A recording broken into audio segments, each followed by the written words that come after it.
I didn't plan to say anything. That's what makes it worse. The night it happened, we were all sitting around the same table, laughing like nothing was wrong. Her boyfriend was telling a story about their future apartment, joking about paint colors and how she hated mornings. She leaned against him, smiling, her hand resting on his arm like she had nothing to hide. And all I could think was, if he knew what I knew, he wouldn't be smiling like that. I'd known my friend for almost 8 years. We'd been through breakups, job losses, family drama. We called each other sisters even though we weren't related. Loyalty was something we always talked about, how we hated liars, how cheating was unforgivable. That's why finding out felt unreal. I hadn't been snooping. I hadn't gone looking for proof. I'd walked into the bathroom at a bar one night and heard her voice coming from a stall, whispering urgently. I recognized the tone immediately. It wasn't how she spoke to her boyfriend. It was softer, intimate, careful. When she came out, she froze when she saw me. For a split second,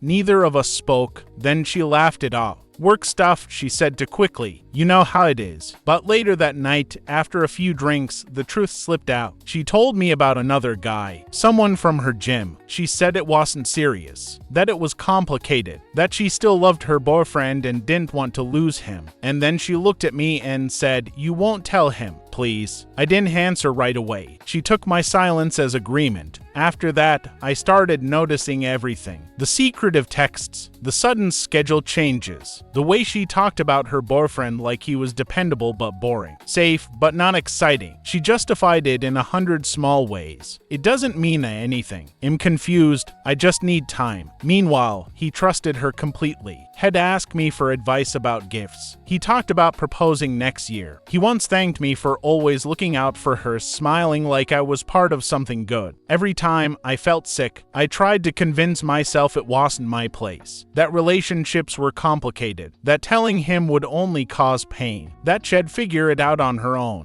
But weeks passed, then months, nothing changed. The breaking point came unexpectedly. We were alone, just the two of us, and she casually mentioned spending the weekend with a friend. I knew who she meant. She didn't even bother to lower her voice anymore. I asked her if she planned to tell her boyfriend. She rolled her eyes. Why would I? It would just hurt him. That sentence stayed with me. It wasn't guilt that bothered her. It was inconvenience. That night, I couldn't sleep. I kept imagining how I would feel if I were him planning a future with someone who was lying to my face while everyone else knew. I wondered how many times I'd smiled at him, knowing I was part of the lie. The next time I saw him, I hadn't planned on saying anything. We were in the kitchen, alone for a moment, and he asked me how she'd been lately. "She seems distracted," I said carefully. He laughed. "Yet, she's been stressed. But we're good. I trust her." That was it. Something inside me snapped, not in anger, but in exhaustion. I realized that staying silent didn't make me neutral. It made me complicit. So I told him, not dramatically, not cruelly. I told him the truth as plainly as I could. That she was seeing someone else. That I didn't know how long it had been happening. That I was sorry to be the one telling him. His face changed in a way he'll never forget. Confusion first, then disbelief. Then something like grief settling behind his eyes. He didn't yell. He didn't accuse me of lying. He just said, "Are you sure?" I nodded. He thanked me quietly and left. Everything exploded after that. She called me screaming, accused me of betrayal, said I'd ruined her life. Our friends took sides. Some said I did the right thing. Others said it wasn't my place, that I should have stayed out of it, that I chose him over her. She blocked me everywhere. Now I'm sitting with the consequences of a truth I didn't create but chose to reveal. I lost my closest friend. I caused pain I knew was coming. And yet, when I think about him being lied to, about the future he was planning under false pretenses, I don't know how I could have stayed silent any longer. So now I'm asking myself the question everyone else seems to be debating for me. Was I the asshole for telling my friend's boyfriend that she was cheating on him? The fallout didn't happen all at once. It arrived in waves. At first, there was silence. Days passed without messages from anyone connected to them. No updates, no explanations. Just the uneasy feeling that something was unfolding somewhere I was no longer welcome. Then the text started. One mutual friend told me I'd done the right thing even if it was ugly. Another said I should have minded my own business. Someone else accused me of enjoying the drama, which hurt more than I expected because nothing about this felt victorious. I kept replaying the moment in the kitchen, wondering if there had been another way. A softer approach, a longer wait, a better choice of words. But no matter how many variations I imagined, the outcome stayed the same. The truth would have landed eventually. The only difference was who delivered it and how long the lie was allowed to live. A week later, he reached out. His message was short and polite, almost painfully restrained. He thanked me again, said had confronted her, said she admitted everything, said he was still trying to process how long it had been going on. I keep wondering how many people knew, he wrote, and how stupid I must look. That line made my chest tighten. I told him he wasn't stupid. That trust doesn't make someone weak. That being honest had never been his mistake. He didn't reply after that. From what I heard later, their breakup was messy. Not because of yelling or revenge, but because she refused to take responsibility. She told people she'd felt trapped, that she'd been unhappy for a long time, that I'd exaggerated things out of jealousy or spite. She never denied cheating. She just refrained it. And people listened. That's when I realized how uncomfortable truth makes people when it forces them to take a side. It was easier for some to believe I'd crossed a line than to accept that someone they cared about had been living a double life. Losing her felt strange. There was grief, but it wasn't clean. It was tangled with anger and disappointment and the slow realization that maybe I'd been loyal to someone who didn't share the same values. I thought about all the times we'd talked about honesty, all the times she'd judged other people for cheating, all the times she'd said she hated liars. I wondered when that stopped applying to herself. Months later, I ran into her unexpectedly. She looked thinner, harder somehow. She didn't greet me, just stared for a moment like she was deciding whether I still existed. "You could have come to me," she finally said. "I did," I replied. "You asked me to stay quiet." She shook her head. "Friends don't do what you did." That sentence haunted me longer than I wanted to admit. What do friends do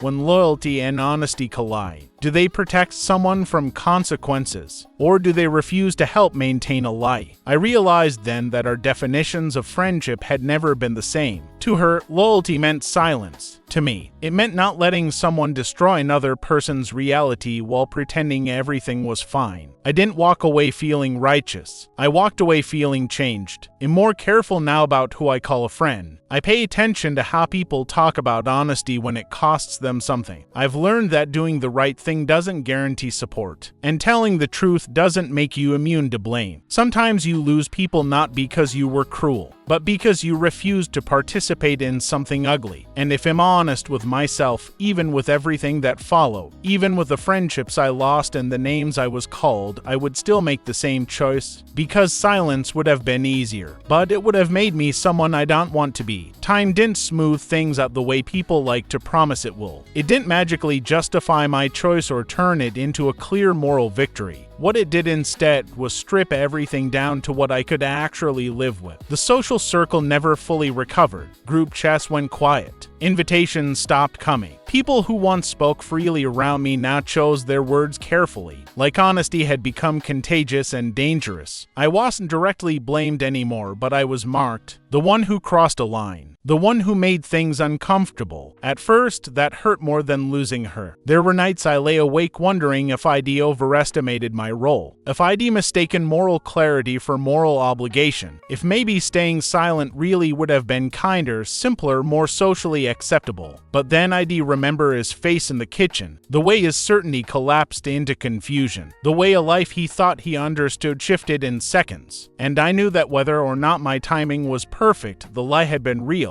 A few months later, I heard she'd moved in with the other guy. That information landed oddly. There was no satisfaction in it. No, I was right. Just a quiet confirmation that what she'd called confusion had really been a choice. That what she'd framed as complexity had actually been avoidance. I wondered how long it would take before the story she told herself caught up with her, or if it ever would. As for him, I saw him once more accidentally at a coffee shop. He looked different, quieter, older in a way that had nothing to do with age. When he noticed me, he hesitated, then came over. "I don't blame you," he said without preamble. I don't think I ever said that clearly. I told him he didn't owe me anything. "I know," he replied. but I needed you to hear it anyway. We didn't talk long. There was nothing left to unpack between us. But when he left, I felt something loosen inside my chest that I hadn't realized I was still holding. Not everyone will thank you for the truth. Some will hate you for it. Some will rewrite the story until you become the villain. And some will quietly rebuild their lives with the knowledge you gave them, even if it hurt. I've learned that being honest doesn't mean being untouched by consequences. Sometimes it means accepting that you'll carry them alone. I don't see myself as brave. I see myself as someone who reached a point where silence felt heavier than fallout, where protecting a lie felt worse than losing a friend. If loyalty requires abandoning your own values, then it isn't loyalty. It's fear dressed up as devotion. I didn't destroy their relationship. I didn't create the betrayal. I didn't force her to cheat or him to trust. All I did was refuse to pretend I didn't know what I knew. And if that makes me the asshole in some people's eyes, then it's a title I can live with. Because the alternative would have meant living with myself while knowing I chose comfort over truth. Even now, I still catch myself revisiting the moment before I spoke, the exact second where I could have stayed quiet and let the lie continue without my interference. That moment has become a kind of checkpoint in my mind. A reminder that there are choices you only get to make once, and after that, you live with who you decided to be. Life didn't fall apart dramatically after that. It thinned out. Some friendships faded without confrontation. People stopped inviting me to things where she might be present. I became an uncomfortable variable, a reminder that secrets don't stay buried forever. I noticed how often people avoid those who force reality into the open, even when that reality already existed. What surprised me most was how often others confided in me afterward. Quiet conversations, careful admissions, people telling me about things they'd overlooked, forgiven, or ignored in their own lives. It was as if my choice had given them permission to question their silence too, though none of them said it outright. I didn't feel proud of that. Just aware. I started asking myself harder questions, not just whether I'd done the right thing, but why it had felt so unbearable to stay quiet. And the answer wasn't moral superiority or a need to intervene. It was recognition. I'd been lied to before. I'd been the person in the room who didn't know everyone else knew. I remembered the humiliation of realizing that my reality had been curated without my consent. I couldn't give that experience to someone else, not knowingly. That realization didn't make the losses easier, but it made them honest. Eventually, I stopped being angry at her. Anger requires engagement, and I no longer needed anything from her. What remained was disappointment, not because she cheated, but because when given the chance to face it, she chose to shift the damage outward instead of owning it. She didn't just lose a boyfriend. She lost the version of herself she claimed to be. As for me,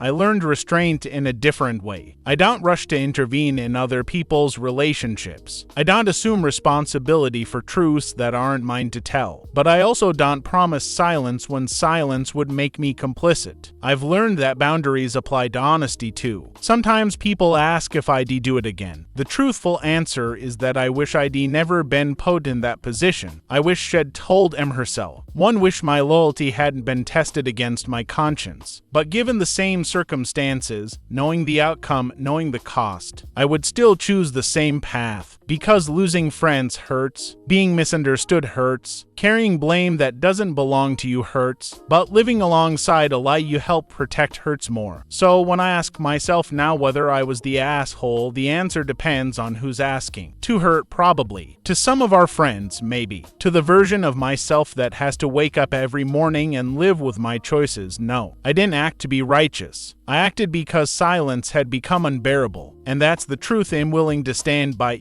even when it costs me. The strange thing is how ordinary life becomes again after something like that. The world doesn't pause to acknowledge the moral weight of what you did. People still go to work, complain about traffic, plan weekends. Meanwhile, you're carrying a quiet fracture inside yourself, one that doesn't show unless someone presses on it. There were moments, months later, when I almost forgot. Days when her name didn't cross my mind, when the whole situation felt distant, like something that had happened to another version of me, and then something small would bring it back. A joke about loyalty, a conversation about cheating, a friend asking, half curious and half wary, would you want to know? That question always made my stomach tighten, because now I knew the answer wasn't simple. Wanting to know doesn't mean wanting to hear it from someone you trust. and telling the truth doesn't mean being welcomed for it. I noticed how carefully people protected their own comfort, how quickly none of my business became a shield against responsibility. I understood it better now. Silence is socially safer. Silence keeps you invited. Silence doesn't cost you friendships. Truth does, but truth also does something else. It clarifies. I became more attentive to the kind of people I kept close. I watched how they handled accountability, how they spoke about mistakes that weren't theirs, how they treated honesty when it inconvenienced them. I stopped confusing history with loyalty. Just because you've known someone a long time doesn't mean they deserve your silence, at the expense of your integrity. One night, long after everything had settled, I sat alone and asked myself the question without defending either side.